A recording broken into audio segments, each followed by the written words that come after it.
Okay.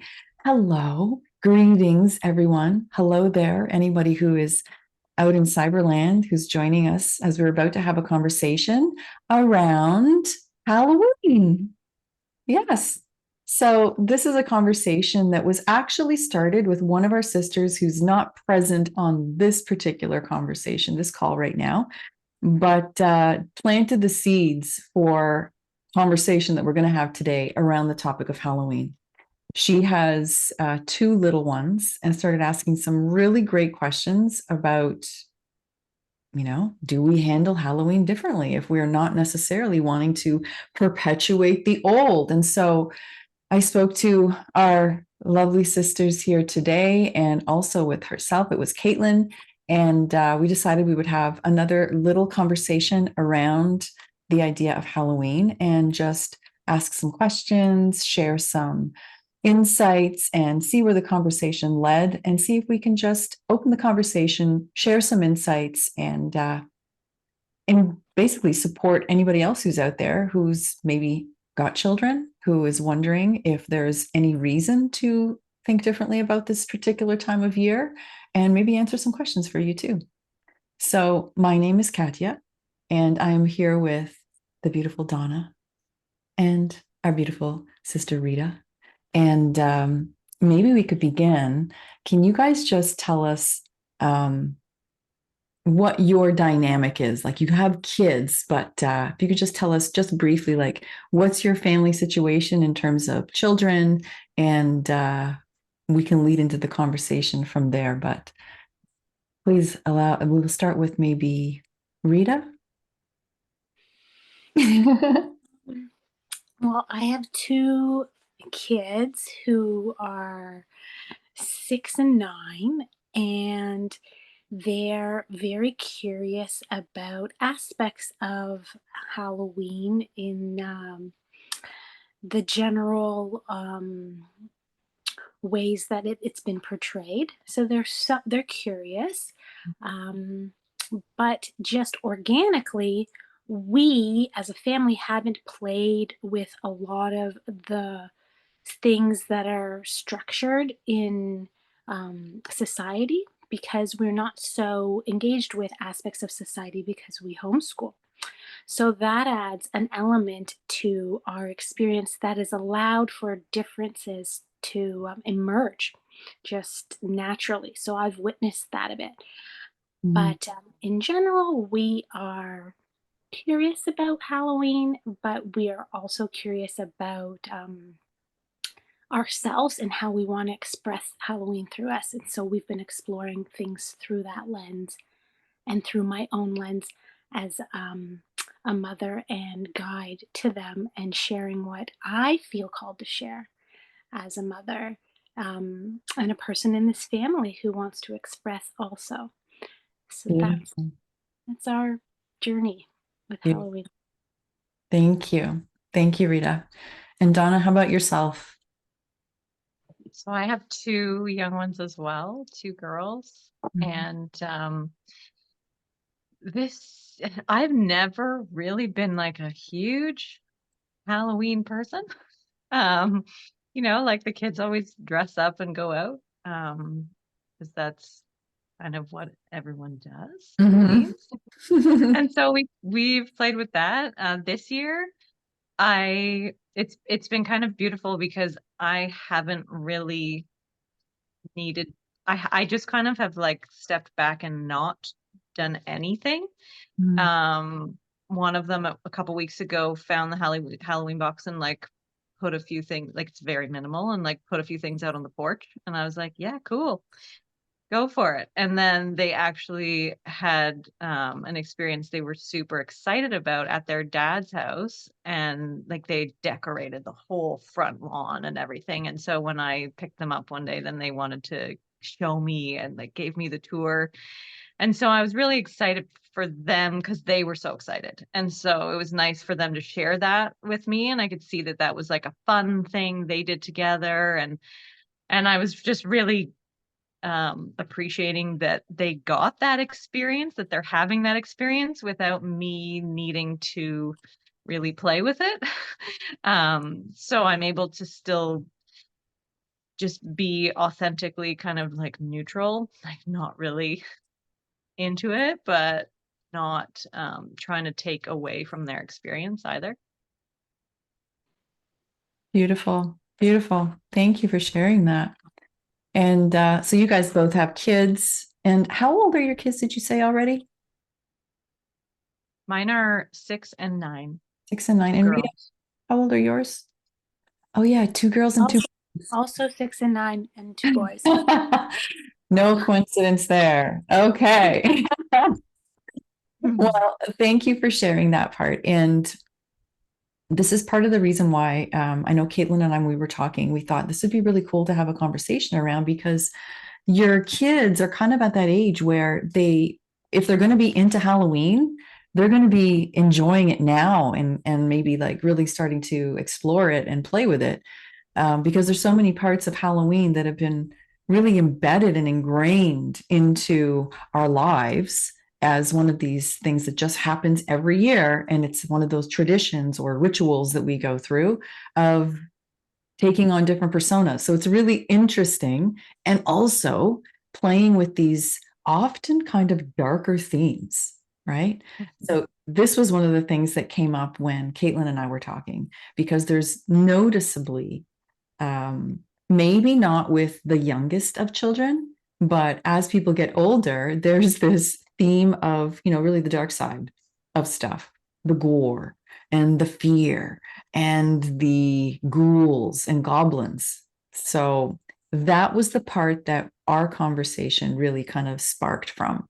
And being able to explore that and maybe how that influences children, or is it something that perhaps that aspect of Halloween maybe hasn't been resonating with people as much? So that's kind of where we started. Now, when maybe we could begin and have the conversation first start off with around the idea of what you've noticed or what's your experience like as moms with your kids maybe having experiences or being exposed to aspects of Halloween through others, regardless of what you have in your home, regardless of what your chosen way of expressing or engaging with Halloween is. Have you noticed, like, are there things that they come home and say or that they want to do because they've seen others do? Has that been coming up for you guys at all? Yeah. In some ways. Mm-hmm. What have you noticed about it? What are the kinds of things that they come back and say? And then I'd be curious to know, like, how you're handling it, or if there's even questions around that. I feel like I do notice that if they witness something, um, uh, either they, many ways they can view things in community. They want to sometimes have a similar experience, and I generally um, encourage them to feel comfortable to express that, and just try to give language to how I'm witnessing it to that, but fully let them walk through however they can with creatively with the resources they have. So we don't necessarily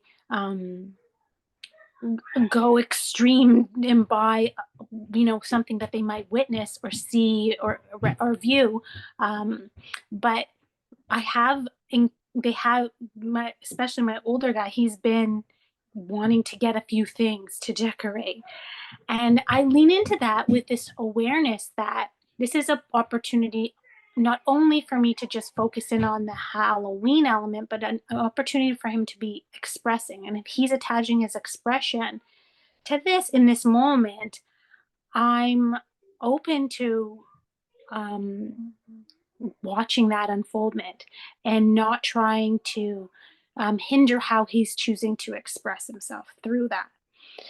But when it does get to be something that maybe makes me feel like, if, for example, is like a heavier, darker feeling that what I do is I just generally like express that aspect for myself. And I've had conversations like that with both my kids and they'll say, well, I see it this way, or it's not, because I might a common thing I might say is I view it from I see this way, this makes me feel this way, and have you seen it from that point of view? And they'll say commonly back to me, I see what you're saying, but it doesn't have to be seen only that way. And so I let them, and I encourage it, and I'm not only letting them, but I'm inviting that for me to experience how they are seeing it. And I'm receiving that too.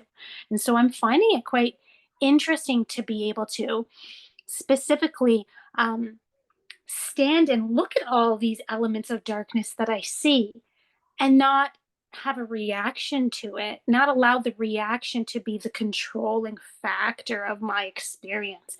And so I've noticed specifically this year that walking through that more fully with that awareness has invited me to be able to say, this can be here and it doesn't mean anything if I don't make it mean anything. And that's been really powerful. Beautiful, beautiful. Well, I love what you're expressing and what you're sharing about being willing to just witness it. Essentially, is what I'm hearing you say is like that lots can be going on. They can be either choosing to express one way or simply witnessing something else, but whatever it is, just being willing to observe it because it's, as we've talked about in our own circle, there is so much importance to allow whoever it is, but especially our kids, to just express and to follow what they feel really inspired by. Now, it's an interesting position to be in as a mother to then be witnessing your children perhaps doing something that you're like, oh, wow, are they really going to play with that? It could be the natural thought process that comes through if we're not necessarily sharing the same perspective. So I love hearing that that is kind of one approach that you tend to take, Rita, is just allowing them to express what's coming forth. And it's also really cool to hear them say that, well, that's not the only way to see it because they're right. Right? Once again, being schooled by the little ones. But that's beautiful. Thank you. How about yourself, Donna? What have you noticed? It's interesting. I feel like there's just been like a real lightness to it. I just haven't really played there much. Even with like their costumes, like one wants to be a zombie and one wants to be a skeleton. And so in my head initially I was kind of like, okay, cool, like easy enough. We'll do that. Like I have white paint, we'll paint on a black pair of pants and bones and like it's like but I don't have the inspiration to lean into like really like I'm kind of waiting for them. Like I'll see them today, and then we'll get into it, I'm sure, because it's getting close to the day. Yeah. But just kind of allowing, yeah, like being more in that energy of like, okay, well, this is fun for us. Like we're creating costumes and Mm. they're enjoying it. I feel like there hasn't been a lot of we haven't really touched on many themes of darkness. We haven't really talked a lot about it. I'd say that the biggest thing that they are interested in is the candy. That's a whole other Yeah. aspect of this. Like that's an interesting one to navigate for me. Mm. Um, Well, tell us why. And the reason I'm kind of leading you into this is because um, one of the things that we talk about together often is the idea that the things that show up for us in life that are presented as like challenges or interesting obstacles that we need to face are always going to be tailored to exactly the things that perhaps are presenting in our closest family members and the people that we engage with most. So there'll be this really intertwined, you can't get away from it kind of experience because of the perfect nature of what needs to come forward and then be transmuted so that we can grow and learn, etc. So I'm kind of nudging Donna in this direction because food is a thing. Food is a thing in Donna's life. So can you tell us a little bit about that? Because I think a lot of parents probably, well, maybe not all of them, but many parents would say that the idea of the candy bit is the part that they're like, oh man, okay, we're going to go down this road again. So please, if you can share a little bit. Yeah, it's a challenging place. Like I notice the judgment in myself for sure. Like it's hard for me to look at all of this candy with artificial colors and flavors and all kinds of things that like and look at it from a place of love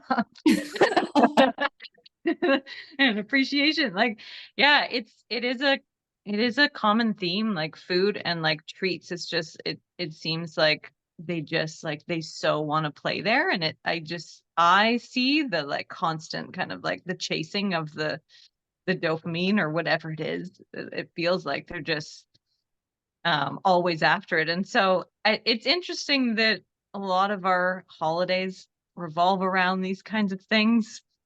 But the whole idea of like having a whole bunch of candy, it's an interesting one for me to sit with. I'm not going to take away their experience. It's more about like having the dialogue and asking them to maybe observe how they're feeling or their behavior around it after it. I have in the past done something called we have the Switch Witch visit. And so about 10 days or so, like so about like for like a week, I'm just like, okay, go nuts. Like binge, enjoy. And then around a week or so after Halloween, I'll just remind them that like maybe like pick out some of your favorite things because the Switch Witch is coming. And then she comes and takes the candy and leaves them money, but they can't spend the money on candy. So it's kind of it feels like a little bit of a balance for me. It's like, okay, like enjoy it, like go hard for a week. But like we don't need to make this last for forever. Like there's another holiday coming, or like I'm sure someone's gonna give you treats. Yeah. Again. Very interesting. Yeah. Yeah. Okay. So the treats thing. That's a really clever way to play with it. But it's so real, right? With the whole just the it's like going overboard on the treats and binging and so forth. It's interesting because, okay, from my own perspective, I don't have children, but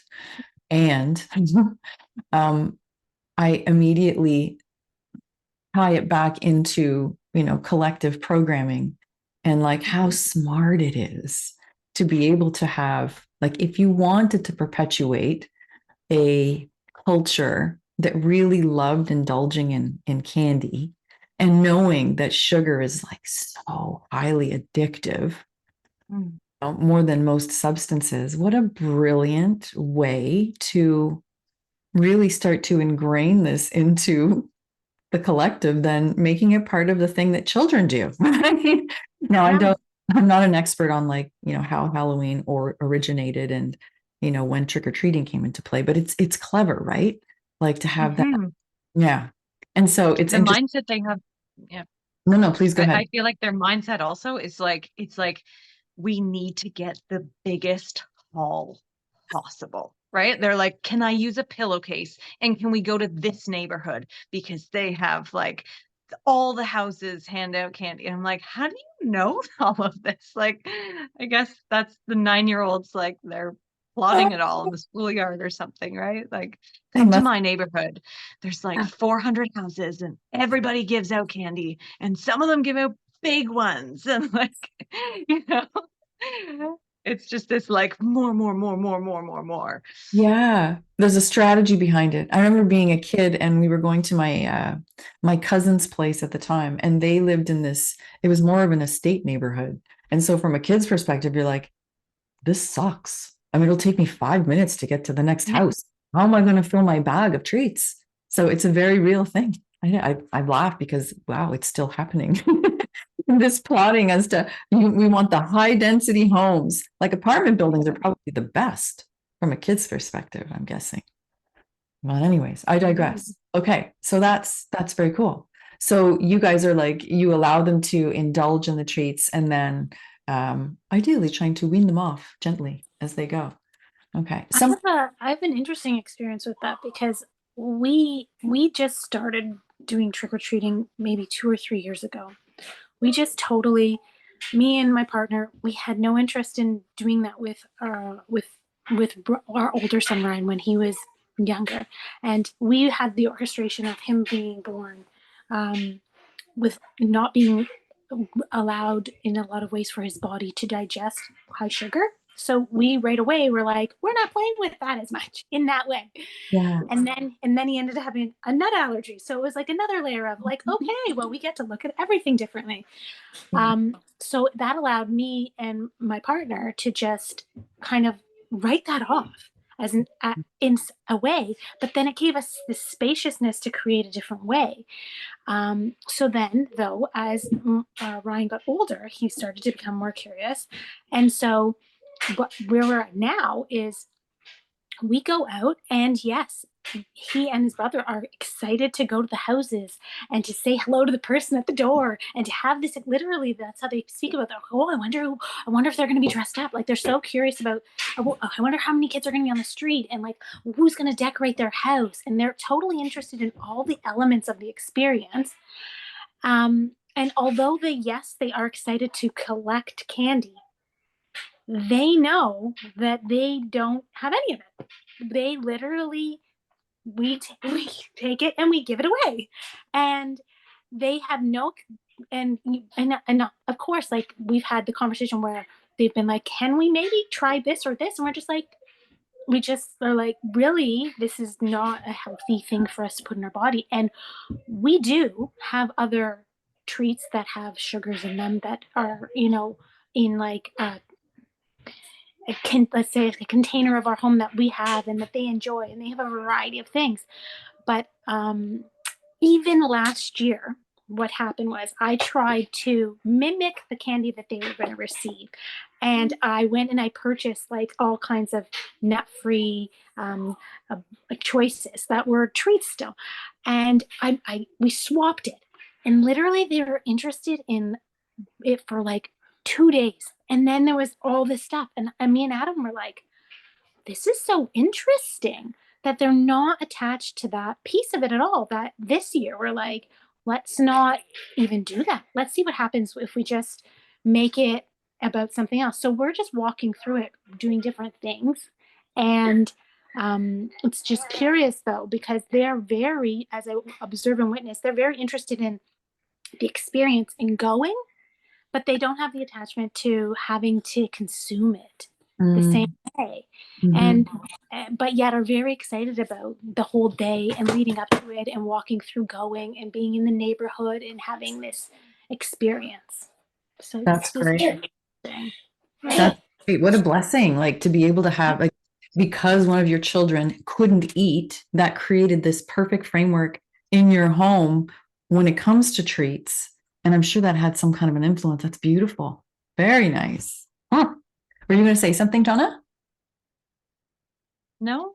Okay. I wasn't sure. I mean, it's interesting. I love hearing your experience, Rita. And it's one of those things that's so interesting. For me, I feel like my kids, or especially my oldest, it's like she's on a mission to eat sugar. Right? Like it's like if I gave it all away, she'd still somehow come home with stuff from school or from, right? Like I'm like, sure, go for a bike ride. The first time I let her like go for a bike ride and have some freedom, and she comes back with a haul from Circle K. I'm like, I didn't even know you brought money. Like this was a bike ride around the neighborhood. This wasn't a, it's like she's playing a role for me clearly, and she's like, I don't know, really drawn to that. So that's a beautiful experience that you have. Yeah. Well, it's interesting. Maybe I'll inject this here because it stood out to me in listening to both of you speak about candy and the kids. is the idea that I think we had in a conversation previously, and Donna, it was around your kids, and we were talking about how what it's like to allow them to just consume. So much like what you were saying, Rita, about, observing and allowing them to have their experience, and how, that's an important part of being a guide to any beautiful incarnate human, right? Is to be able to allow them to have their experience without controlling. And so the same thing can show up with food, and it can be so powerful with food. I had the experience growing up hearing someone's story of how their parents guided them through their desire to smoke cigarettes. And so I think I shared that story with you. But the same thing would apply to food. So in the story with the cigarettes, the mother caught at that time, the teenager with a pack of cigarettes and said, are these yours? He's like, yeah. And the mother was a smoker at the time, which made it kind of an interesting position to play in. And she's okay, well, if you want to smoke, just sit down and smoke. And so she gave him the cigarettes, her cigarettes, which were much stronger, and she gave him a lighter. She was okay, smoke. So he was, wanting to be cool. And so he lit the first cigarette and he smokes, he starts smoking and has a few smokes, and then he proceeds to put it out. And she's like, no, keep smoking. Well, what do you mean? Well, no, keep smoking. Okay. So he lights it up and smokes more. And then he's finished the cigarette, goes to put it out, and he thinks it's over. And he's like, have another one. He's like, what? Have another one. If you're going to smoke, smoke. So again, he was, a young guy. He's like, okay, I can do it. So this went on for 2, 3, 4 cigarettes. And he wasn't used to smoking that much. He was still young. And the mother was trying to prove a point. He's like, okay, you want to smoke? You know what it feels like to have a lot of this stuff in your system. So then you can make the choice. So he smoked as much as he could. And ultimately, he smoked until he literally puked. And after that, he did not really want to smoke cigarettes. So kind of a little more extreme of an example, but how it showed up in our conversation about treats was you allowing them to have, was it just the one daughter? I can't remember, to eat a lot of Both. Yeah, both. Okay. Both of them. And then being able to, so they get to have their free experience. And then at the end of it, did they not make themselves feel like super sick? How did that end up going? Do you mean like actually doing that I presented that idea to them. Yeah. And do you know what they both said? I was like, okay, so you know what? You want to eat treats? Like, so let's do it. One day we're just going to eat treats all day, but like, that's all we're going to have. Yeah. And then And they looked at me and they both were like, I don't want to do that. I might throw up. And so I'm like, oh, so you found the sweet spot where you can like just continue to like coast. They outsmarted it. But I mean, I don't know. We'll see after like the week of like, just eat all your treats. Come on, get it. I don't know. Get them in you if you want it. Like, yeah. Well, it will be interesting. I'll be curious to speak to you guys and find out how their experience was afterwards, because I know from adults' perspective, most of us are noticing that our bodies are responding differently to denser foods, to less than ideal, not natural foods. The more we put into our system, we're noticing like, this is really not resonating anymore. And I suspect we're going to notice the same thing with children, if not already, unless of course they're really trying to play a role for us and provide some contrast. I'm even seeing it with our dog, believe it or not. I think he's on the road of becoming vegan. Is the strangest thing I've ever seen. Anyways, that's a whole other conversation. But all of our bodies, our biology is really shifting at this time. And especially this Halloween, I'll be really curious to speak to moms and find out how if there's been any change in terms of the amount of chocolate and candy and stuff that their kids actually consume this year. And if it's easier to let go of. Theoretically, it should be easier because we're in a completely different energetic environment where detaching from density and things that are less natural in all ways is feeling easier. So I'll be really curious I'm very interested in hearing about this switch witch that shows up. I feel like it's too, when you look at it from the point of view where it's like our kids are having an experience also, obviously, but that they are also experiencing in that experience their body's response and then their mind and then the programming, and how we can support them in being a voice to what might be happening, or at least inserting questioning so that they can feel like they can start to figure out or work through maybe some things that might come up for them. I feel it for me that's becoming more present in so many aspects of my world. And I think that Halloween is a gift in the sense of it kind of highlighting that in a lot of ways. And we get to play with different aspects that are kind of, served right up for us. And this with the treats is another piece of that, where we can just be inserting like, yeah, you might want to have it all, but how is it, like you're saying, Don, how does it feel in your body? Like you've had that conversation with your girls before, but now we can, maybe it might, like you're saying, Katya, lend us an opportunity to dive even deeper, or even just hold in our own awareness that that might be just what they're experiencing, and maybe we can reflect on that a little bit more at this time. Totally. And you just brought to mind for me that sometimes even, so let's say you choose to have, let's say we choose to just bear witness and allow, the children to do what they're going to do, right? Indulge in what they're going to indulge in. When we hold the position of like knowing what the higher per se options may be, and then making that just how we're making our choices at that time because it feels aligned for us, then they have this beautiful contrast that they can witness. Not to mention, if you are the caregivers of them, then you may be providing things on the table or in the snack box that is maybe the better choices, or the choices that are more in line with what the body's really appreciating or would be wanting. Then we're able to have a voice without necessarily expressing thoughts, opinions, judgments, and so forth. And just like presenting things on the platter, say, okay, well, you're eating this. Okay, great. Well, would you like some of this? And then they can come to their own conclusions, perhaps, and the observations that they'll make within their own bodies. And then asking like those really pointed questions, Rita, I think you were suggesting too, right? Because some of the most powerful ways that we can be of influence in general, but especially with young ones, is asking the questions so that they're leading themselves into the answers themselves. It's the most empowering way that I think as humans we can arrive at answers, as opposed to being always told or schooled or listening to something coming at them, to find it within themselves. So asking questions. What are some of the questions then that you would ask, if we could maybe give people some ideas of ways that you can ask questions as things are happening?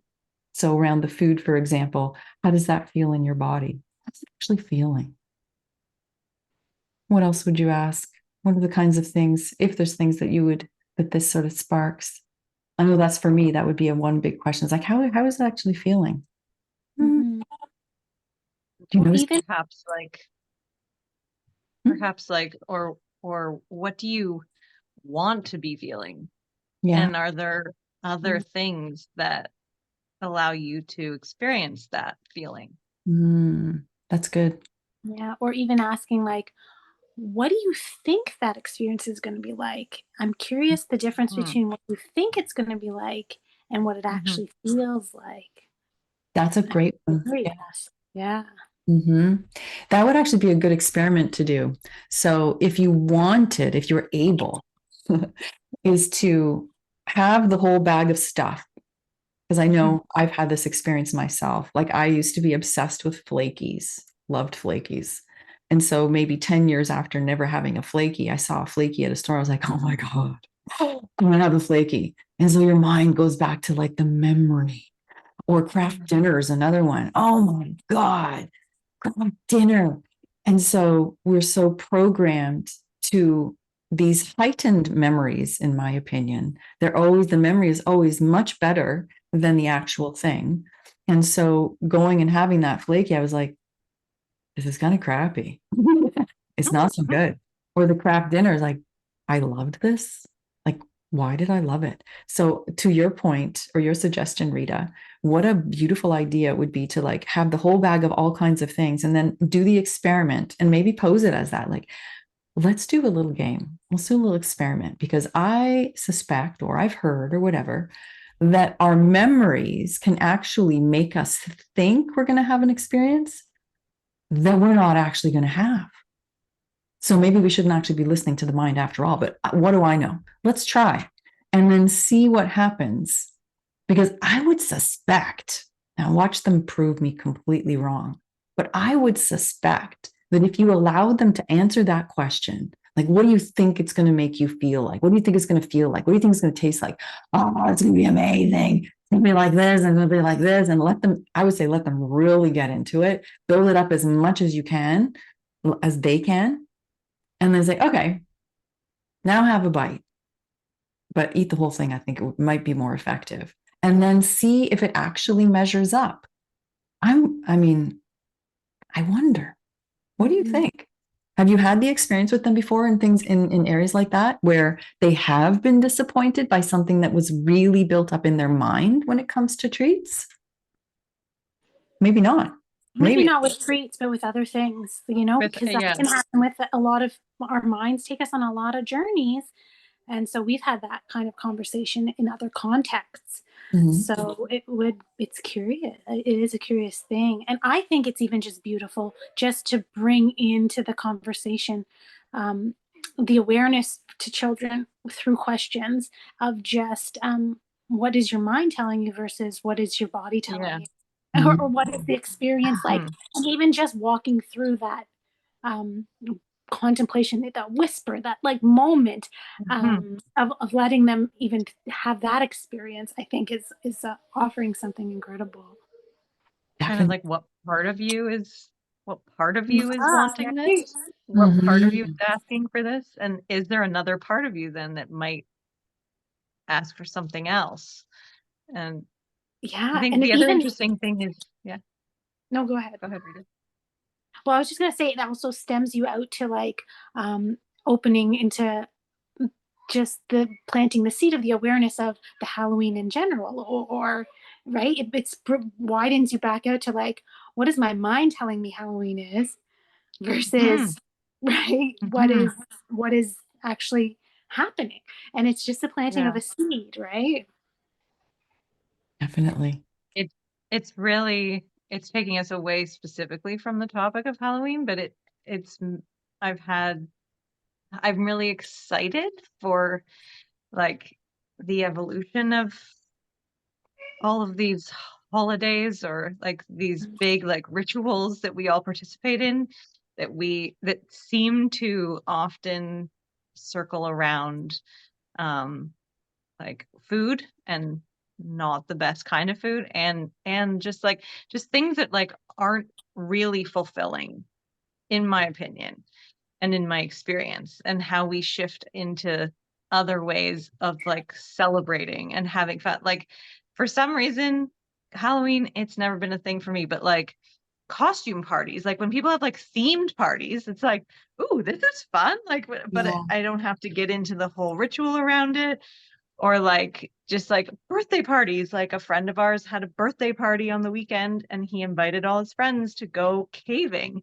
And so we had no food and no decorations and no like nothing disposable, but we were all like in connection, in nature together, and had the best time. The kids too, right? Like they had this experience.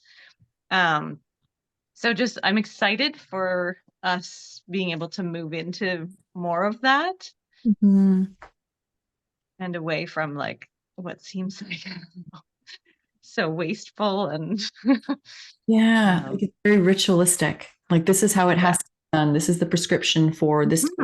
This is the prescription for this time of year, and this is what we eat, and this is what we do. Yeah, so like much. If the kids want to dress up, like, okay, like let's have a costume party. Yeah. And like, okay, the party, like we have fun stuff there, but like you don't have to leave with like 2 kilograms of sugar. Yeah, I hear you. That would be ideal. And that is where we're moving anyways, right?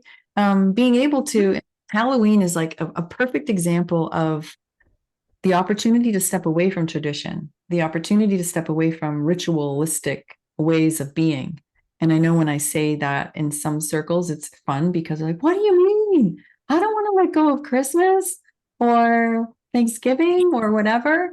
And it doesn't have to be. I think one of the things Kaitlyn and I were talking about yesterday is like it's less about stepping away from the aspects of those things that we enjoy. It's just not tying them into it has to happen at a certain time of year and that it has to involve all these things. It's like this premeditation that's just not required. And that those things can all come together, like you're suggesting, Donna, in different ways. Like when I'm thinking about Halloween, one of the things Kaitlyn and I were talking about yesterday was um, the aspect of dressing up is fun, right? Like costume parties, like what you're saying, Donna, right? It's fun. And what kid doesn't want to do that? And what adult doesn't want to do that sometimes, right? It's just super fun. It's just what are we going to dress up as?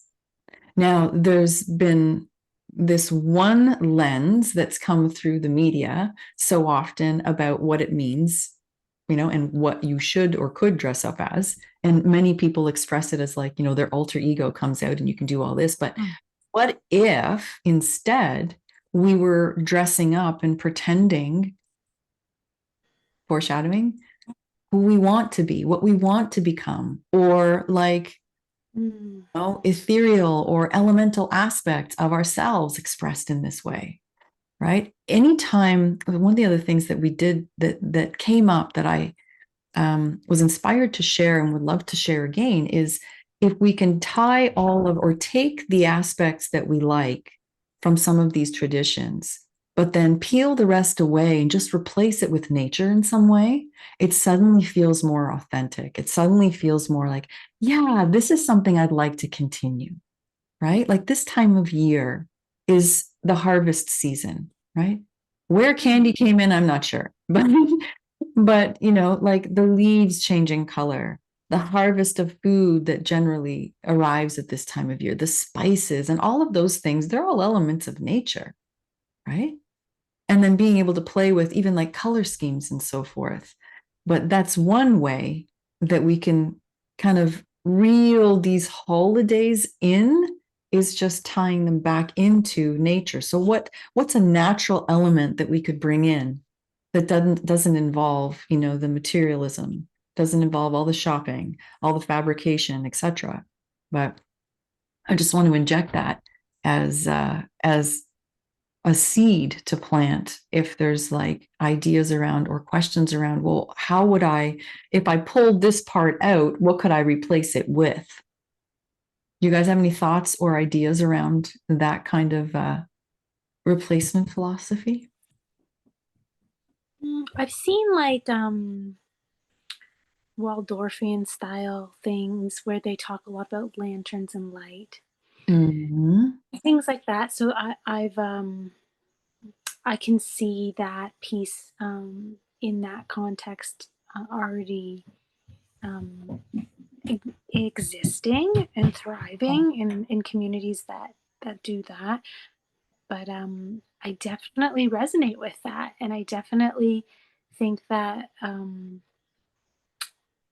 it all just it starts with us being able to just integrate it in. I think, Mm-hmm.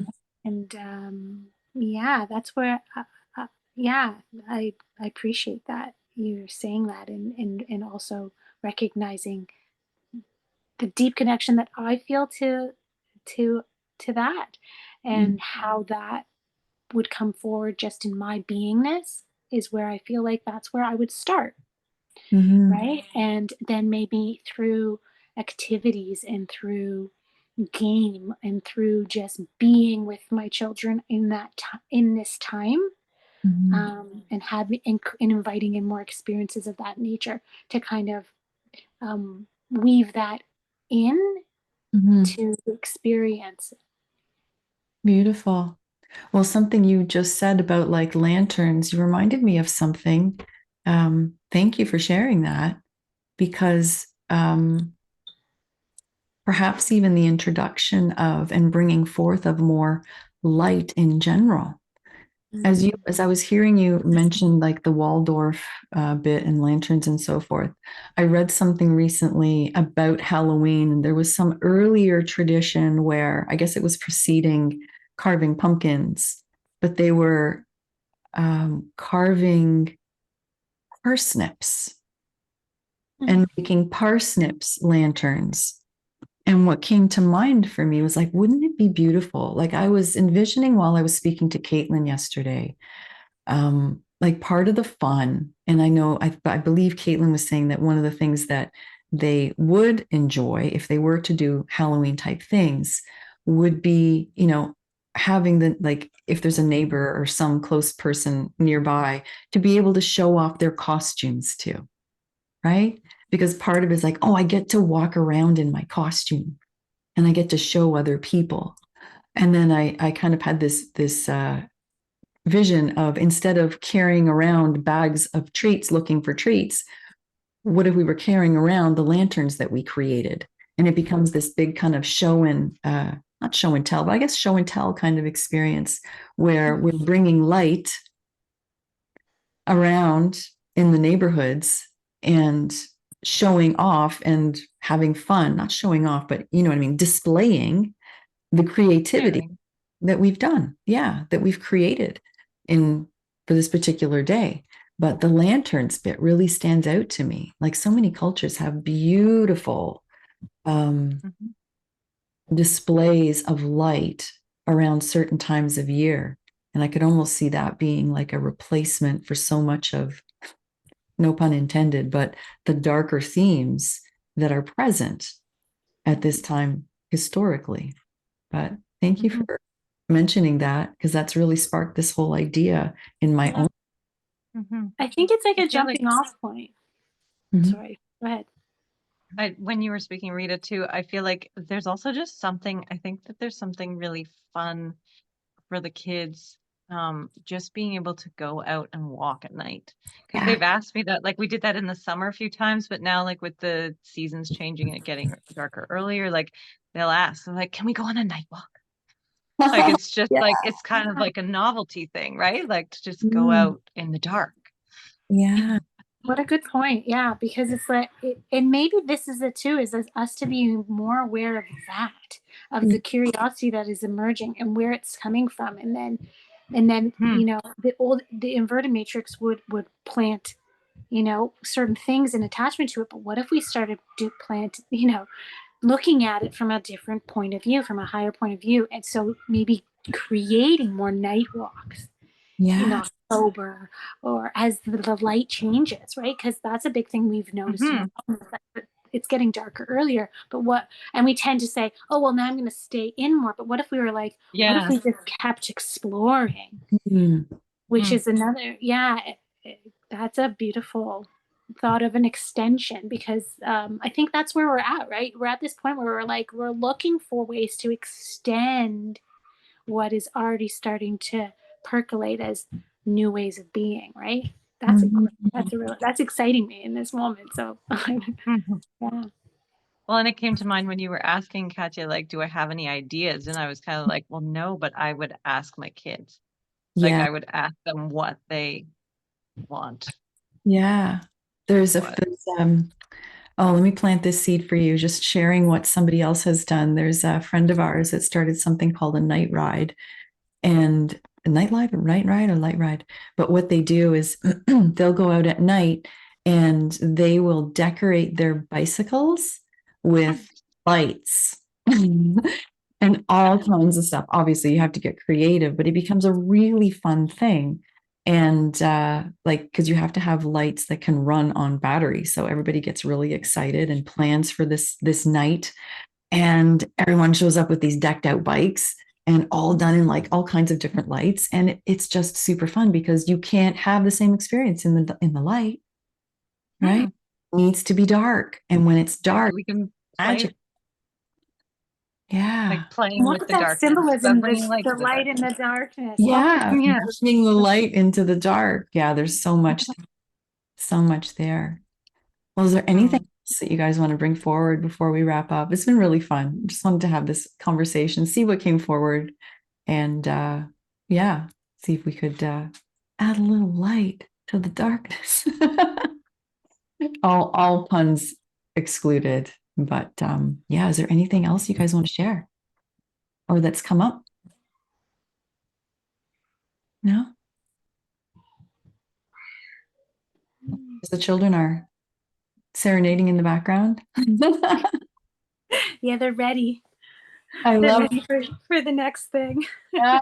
Well, this has been great. This was fun. Thank you guys for being here and doing this. And yeah, hopefully it is maybe sparked some ideas and allowed some awarenesses to pop into your own mind. And yes, we look forward. If you have any feedback or comments or questions, feel free to pop them wherever you're seeing this and enjoy your Halloween, which is coming up. I guess people are celebrating probably as early as Friday and then into Saturday. And I think part of what sparked this conversation or the idea of having it in my own mind was that we're going to move into a really powerful eclipse on Saturday as well. So just it's a time when there is definitely going to be stuff coming up for people. Perhaps moments that feel uncomfortable or that feel a little awkward or wobbly, and to just embrace that. But at the same time, it's a time when whatever we focus on, we tend to nourish. And so the conversation I was having with Kaitlyn yesterday was kind of around that, and that it's interesting to me that this time of year, Halloween, is happening at right in the middle of this eclipse energy. So, yeah, I'm planting the seed there that whatever it is you feel called to do this weekend, allow it to be something that really, really is nourishing your own calling and curiosities and your own inspiration. Like Donna, I think you were saying in the beginning, you weren't sure what you were going to do this weekend. You wanted to follow what felt good. So I would just hope that everybody does do that. And the best will flow when you do. And wherever you're focusing your attention, we're going to get more of that. So, yes, may it be on the lighter side of things from your heart. And if not, enjoy whatever it is to the fullest. So thank you for enjoying our conversation with us. And from all of us, have yourself an amazing day. Bye now.